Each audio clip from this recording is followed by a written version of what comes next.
Ako po ang inyong host, Emil Baangil. At ngayong gabi, aangilan natin ang isang karungal-dumal na krimen dito sa Barangay Toro, kung saan ang dalawang magkapitbahay ay nagkakagulo. Panoorin natin ito. Mga kaibigan, ano ang nangyari-ari? Okay naman ho kami. Nagka-upgrade na kami ng tsinelas. Ha? Nagkapalit kayo kasi karubal-dumal ito. Paano nangyari yan? Umiinom ho kasi kami dito. Tapos umuwi na kami ng bahay. Eh, syempre, nakainom ng konti, di ba? Nakainom na kami. Magsuot namin ng tsinelas. Magkaiba na pala yun. Oo nga po. Yung baga yung kanang tsinelas siya, naisuot ko. Yung kanang tsinelas ko naman, naisuot niya. Oo, Nagkapalit eh. nagkapalit. Nagkapalit. Grabe ba rin nangyari sa inyo? Kailangan ma-actionan agad yan. Hindi, okay naman ho kami. Wala namang pong problema. Walang okay sa nangyari sa inyo.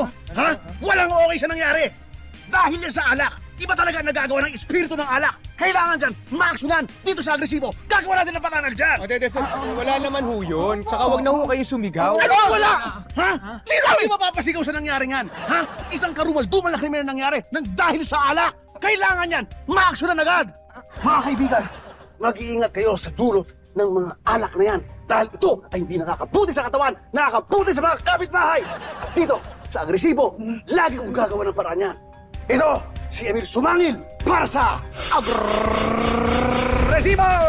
Oh, asan yung alak na yan? Ha? Asan yan? Ito!